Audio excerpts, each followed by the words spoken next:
Good evening and welcome to News Review. No one was hurt in a spectacular fire that broke out in Waterport Power Station just before 2 o'clock on Easter Sunday.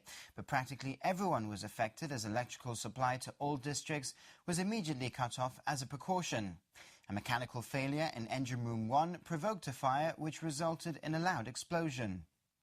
It was just before 2 o'clock this afternoon when pillars of black smoke could be seen coming out of the area behind me, and it soon became apparent that something had gone wrong in the port area, more specifically at Gibraltar. Now, emergency services appeared shortly thereafter, cordoned off the area to help tackle the blaze as a peaceful Easter Sunday was thrown into turmoil, with firefighters and police officers recalled to help tackle the blaze, which was brought under control just about 2 hours after it had started. Chaotic scenes as emergency services vehicles began to arrive at Waterport Place moments after the fire began. RGP officers directing traffic and moving people away from the area as large plumes of smoke enveloped the surrounding area. People in nearby estates gazing out towards the port area as sirens blared, most of Gibraltar by this point in the dark, so to speak, as power had been cut to the majority of the rock, and those with a clear vantage point looked out as police and fire officers tackled the fire. No visible flames, but clearly something within the Gibraltar compound was alight and causing smoke to billow out.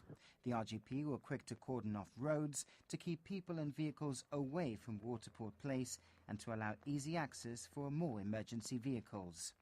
The firefighters used foam, but Mother Nature did her part perhaps, cooling the heated roof of the building as the black smoke lessened. Well, straight away, obviously, each essential services knows exactly what they have to do, and we work together a lot and we train together in order to be able to deal with these scenarios. On our part, obviously, it was ensuring that people within the estate right next to us, where we're standing right now, knew about the fire, were evacuated if need be, which we take that in conjunction with advice we're given from the fire brigade, or if those persons remain in their residences, obviously with their windows closed because it's safe enough for them.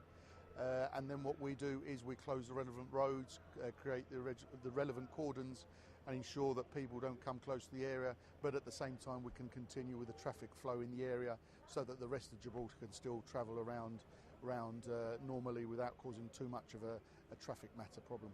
Was there ever a need or a moment where you thought that you would need to evacuate the area? Well, obviously, the minute we're here, we take advice from the fire brigade and their safety officers throughout the time we're here.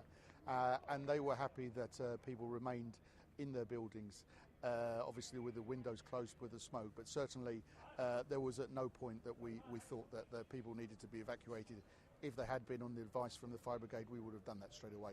But from their advice, we didn't need to. On arrival, straight away we saw that this was something out of the ordinary. So I decided to make up appliances, make up more personnel, and recall people in who are off duty.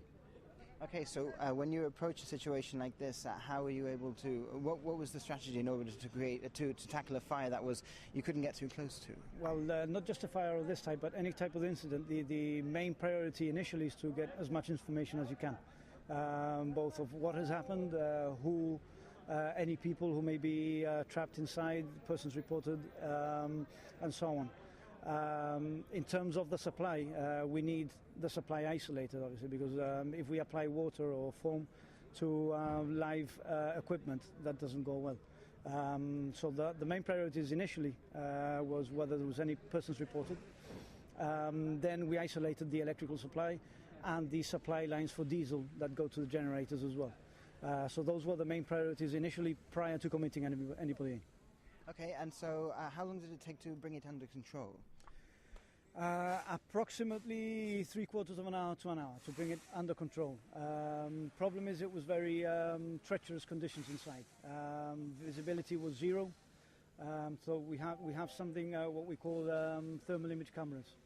That helps us detect heat in areas with poor visibility. We were using those as well inside with the crews inside, but again, this information coming back wasn't very accurate either. So it's a question of balancing the risks versus the benefits, and we made a decision to start committing people in and investigate whether there's any other spots of fire arising from within the incident. The fire seemed to be under control, but work was still obviously ongoing inside, as during our interview with Station Officer Colin Ramirez, he was called back to the vicinity. And we also spoke to a number of eyewitnesses near the area who told us of their perspective. Well, I was in Waterport Place at the time, and I saw the sort of billowing smoke and the alarms going off and so on. Then the power went out, and that's when I looked out the window and I saw what was happening. But the fire brigade were already in attendance, but it looked very, very dark, very menacing. You were in Waterport Place itself. How quickly was that evacuated after it happened? Very, very quickly. I think I was one of the last to leave, so I reckon it was very, very quick. It all happened very quickly. There was almost no one there when I left, let's put it that way. Well, it was round about lunchtime, and we were having lunch, and all of a sudden we heard, well, I didn't hear anything, it was just a tremor. We were sitting at the table, and the water started moving, everything, and we were just, and it just passed away. I thought it might be a plane, or I just didn't know. And then I started smelling the smoke, and I just looked out of the window, and there was this massive smoke, black smoke. That's it, really. And then after a little while, the police came, and we had to be evacuated from our homes. And it was raining. It was really a big, because of the hassle with my mum partially disabled, and the rain and the confusion. We didn't know where to go. So, but in Bamo, everything's been fine. The firemen have been, I think they've done a brilliant job.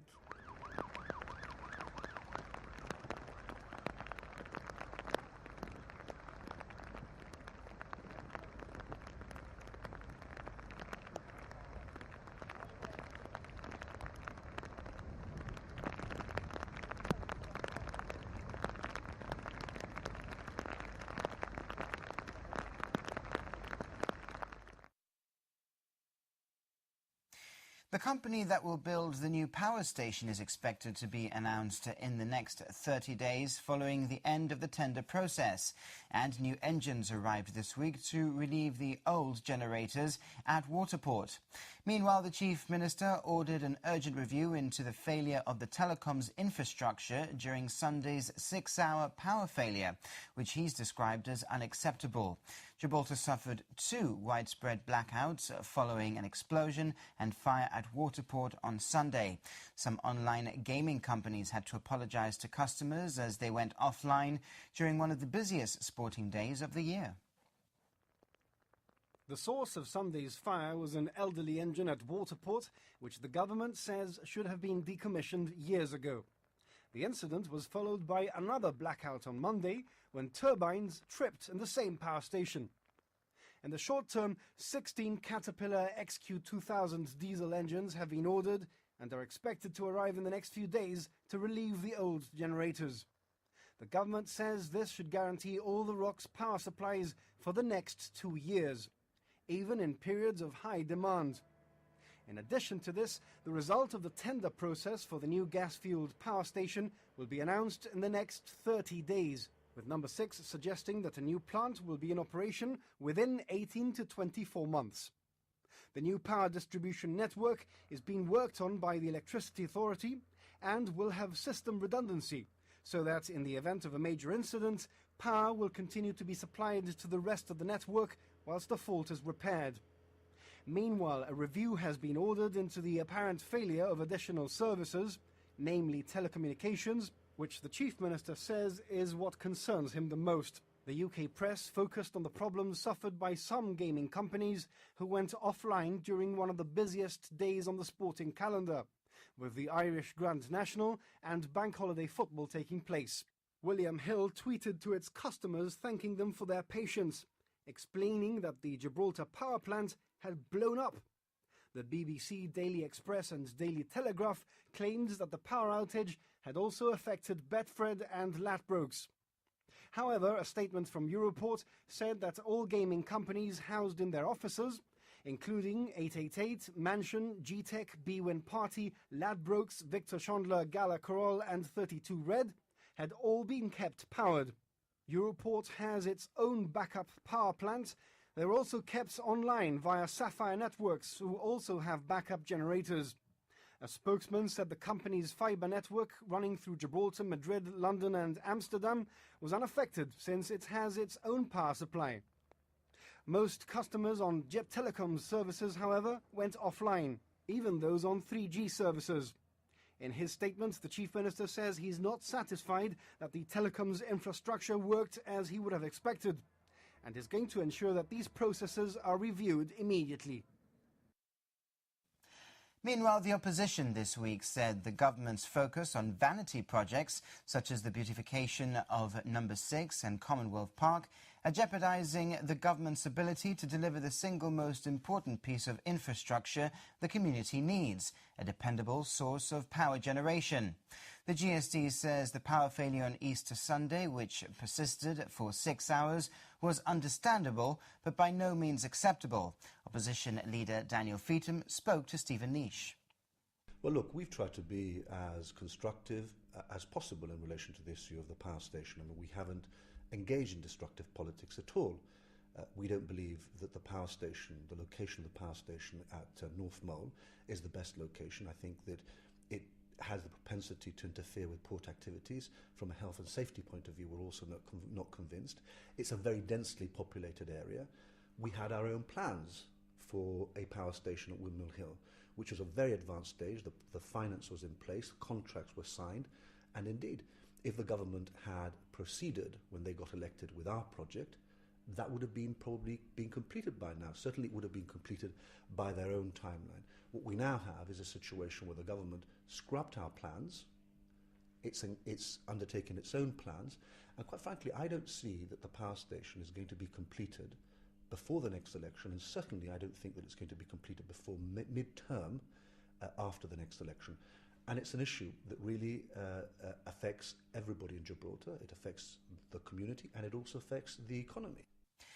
Meanwhile, the government said it remained committed to a new gas-fuelled power station within the next 2 years. It's reiterated its view that the GSD's proposal was neither environmentally nor economically feasible and says it remains totally committed to providing Gibraltar with a power supply that is both resilient and effective. On the accusation that the government has embarked on vanity projects jeopardising the ROC's power supply, the government said that surely the airport, which went over £60 million over budget, is the single biggest and most expensive vanity project ever undertaken by a government of Gibraltar. Number 6 recalls the previous administration had almost contracted for a new power station at Loughbury Barracks, but says this was on the back of their previous commitment to deliver a new power station by 2010. It states the proposal was based on an old-fashioned design, would have been environmentally dirty, increasingly expensive, and located on the ROC's iconic southern skyline, where it claims just the chimneys would have ruined the view. And it adds the cost to each consumer would have meant a 100% increase to their electricity bill. The government also states that the projected build time for the Loughbury power station was a minimum of 3 years.